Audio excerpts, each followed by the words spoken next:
Hey guys, how's it going? Brian from Brian Boas here. Today I want to talk about DNA. As you guys have probably noticed, home DNA testing is everywhere. Many of you have probably submitted your own DNA sample to one of the many services to get information about things like your ancestry, your medical background, etc. There are also quite a few different DNA services for pets, including dogs, cats, and other species. And pet owners can get a lot of valuable information from doing these tests. So when are the snake DNA tests going to be available? And when they're here, what exactly can we learn from the snake DNA tests that's going to be extremely valuable to snake breeders? Well, in the next few minutes, I'm going to speculate on the answers to these questions. If this is your first time tuning in, I'm a breeder of boa constrictors. And if you like this video, please subscribe to the Brian Boas YouTube channel for more videos on all aspects of keeping and breeding boas in captivity. First of all, what exactly is DNA? DNA is deoxyribonucleic acid, and it's the genetic material for living things. You can think of it as the instructions to build an entire organism, such as a human or a boa constrictor. So this genetic code is actually relatively simple. The information is encoded in the DNA with just 4 letters, A, C, G, and T. So compare this with the English language, which uses 26 letters to contain the information. So a DNA molecule is just this big long chain of these repeating units A, C, G, and T that spell out the genetic code. It's very, very long, so the complete sequence of DNA in a human or in a boa constrictor is several billion units in length. And contained within this vast, very long molecule is the complete instructions to build the entire organism. So it's arguably the most important molecule that's ever existed, in my unbiased opinion as a biologist. The 20th century, there were huge breakthroughs in DNA science. And about 25 years ago, the entire human DNA sequence or human genome was determined. And from that, a huge number of potential medical breakthroughs are possible.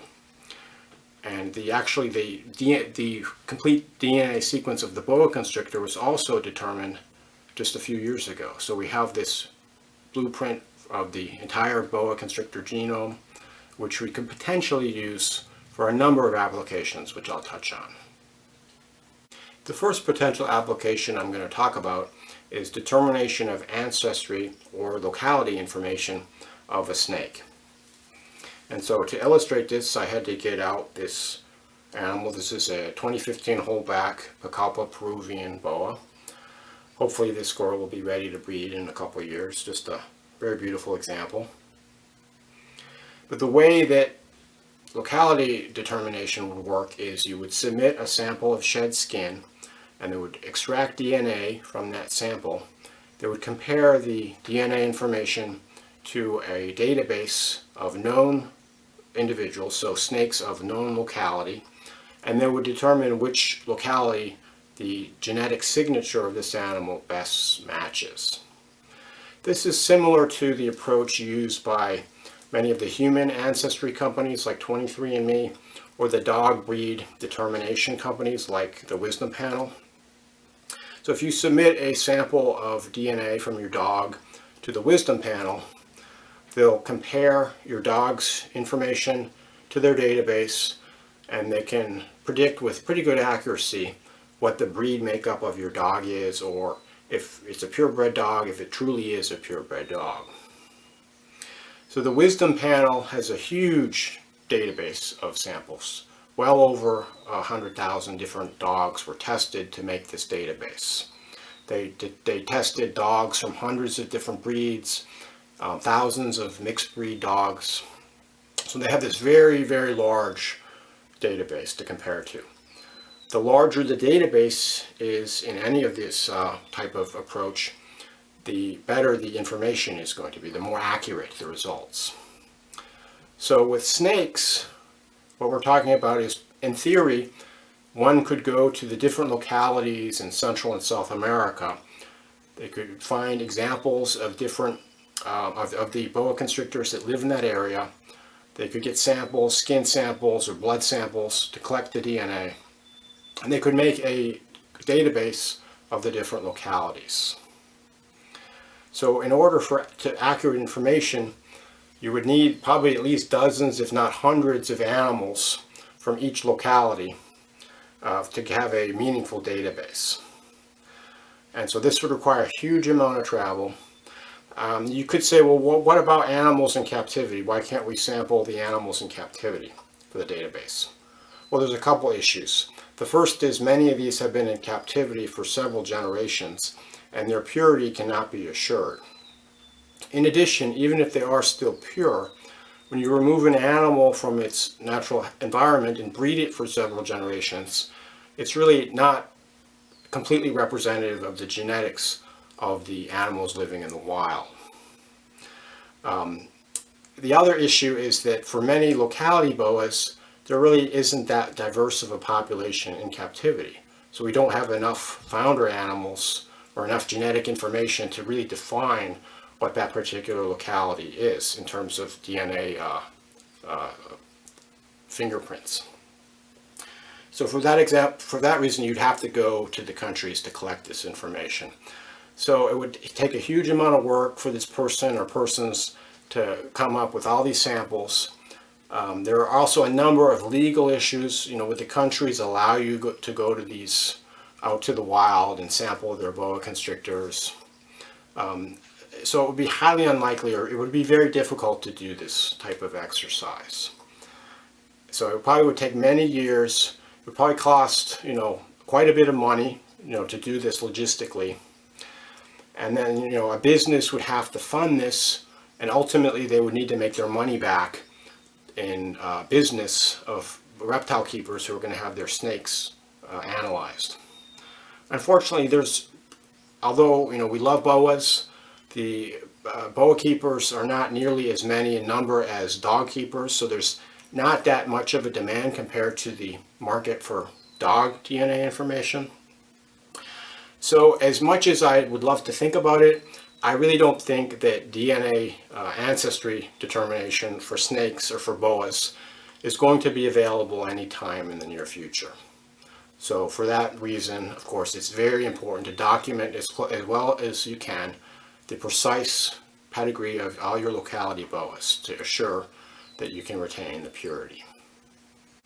The second potential application of DNA in snakes is determination of risks for different diseases and determination of other health information. And I pulled out, this is a VPI T-positive jungle boa. Just to give you something nice to look at while I'm talking.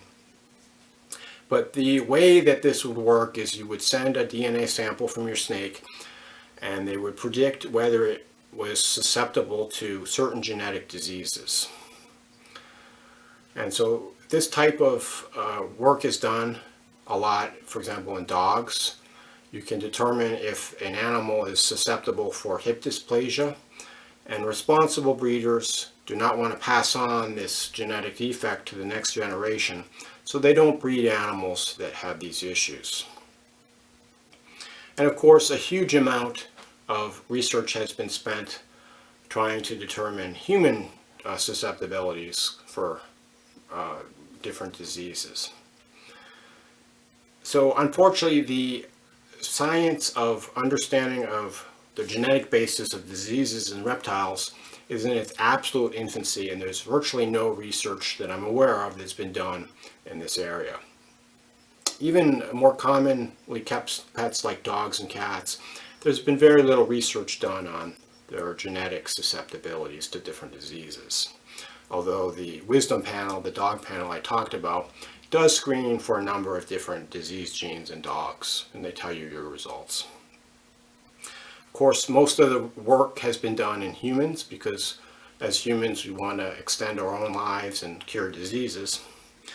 But even even since it's been close to 30 years now that the human genome has been sequenced, there's been relatively slow progress in treating humans' understanding of their genetic information. So it's actually a lot more complicated than scientists originally thought. So for that reason, I would have to speculate that using DNA sequences to predict reptile susceptibility to diseases probably will not happen in our lifetime.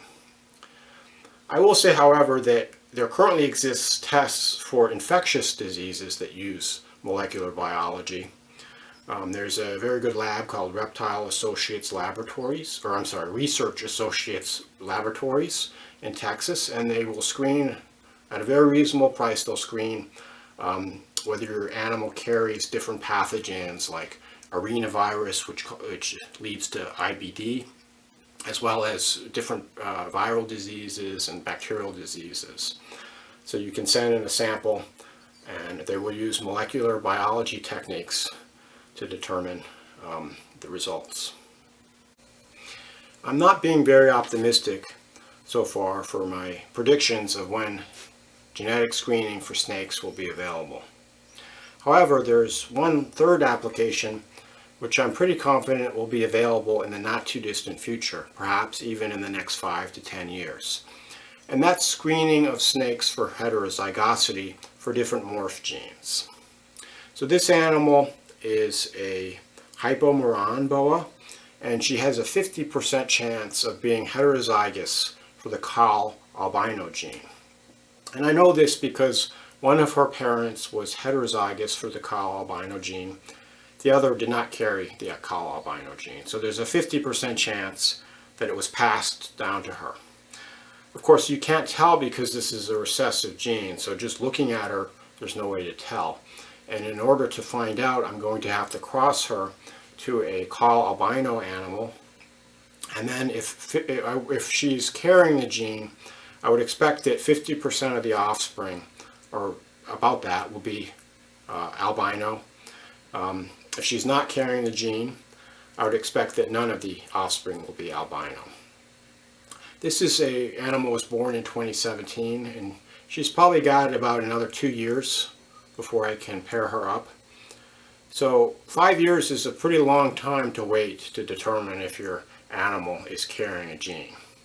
If she is carrying the gene, I'll be able to produce Moran sunglow boas.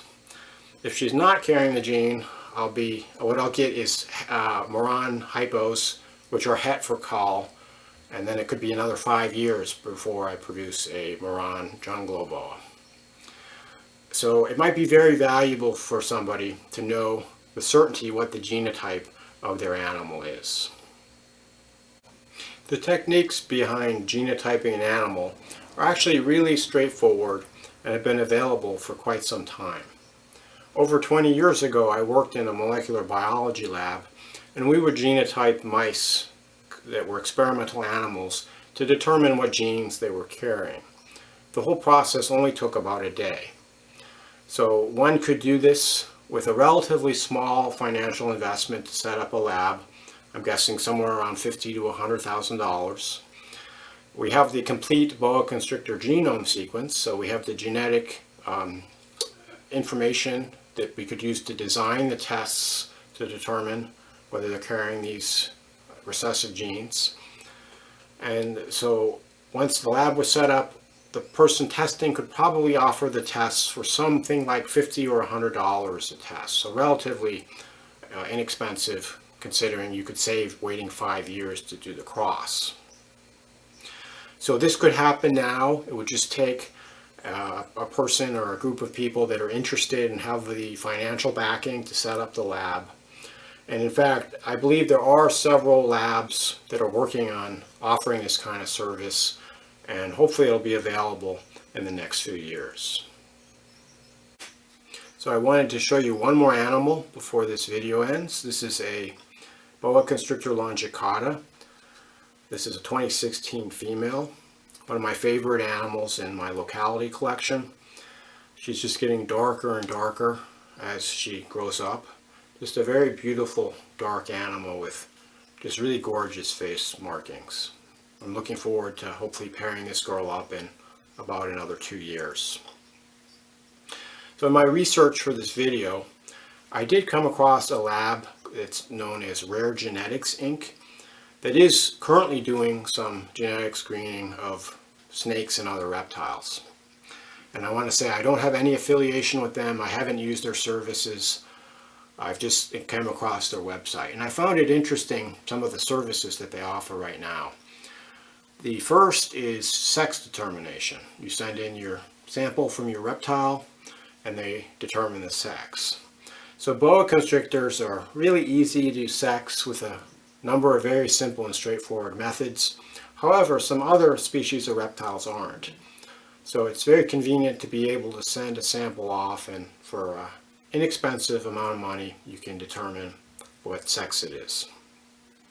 The second type of testing they're doing is parentage determination or paternity determination. So one of the common techniques that boa breeders will use is they breed in groups with one female and 2 or more males, just to increase their odds of having a successful litter. So they get a litter of babies and they're not exactly sure who the daddy is. They could have one daddy, there could be one daddy of all the babies, or the babies could be multiple daddies. 2 or more, depending on how many males were in the breeding group. So the way it works is you submit samples from your mother, the potential fathers, and then all the babies, and they can tell you which of the babies came from which father. So potentially useful if you want to be sure about who the daddy is of your baby's boa. A third application is the determination of genetic diversity within a breeding group of animals. So let's say you have a group of a dozen boa constrictor longicauda and you acquired them from different sources and you're planning on breeding them together. You could submit samples from each of these animals. They can do the DNA fingerprinting and they can tell you which of the animals are the most closely related and which are less closely related to each other. And you could use this information to plan your pairings so as to minimize the risk of the possible inbreeding depression in your animals. And then a final application they have is DNA fingerprinting. And the way it works is you submit an animal or samples from an animal. They do the DNA fingerprint and they archive that information. And then if your animal is ever stolen or lost or you need to prove it's your animal, you can just redo the test and compare to prove that it's your animal. So they have some what looks like pretty cool and potentially very useful techniques that they can do for boa breeders at this time. That's my speculation on DNA testing for boas and when it might be available. I know I went out on a limb a little bit here, so if you have a different opinion or something to add to the discussion, I really would appreciate it if you would comment in the comments below. If you like this video, please hit the like button. Don't forget to subscribe to the Brian Boas YouTube channel for more videos on all aspects of keeping and breeding boas in captivity. Thank you for your attention and enjoy your boas.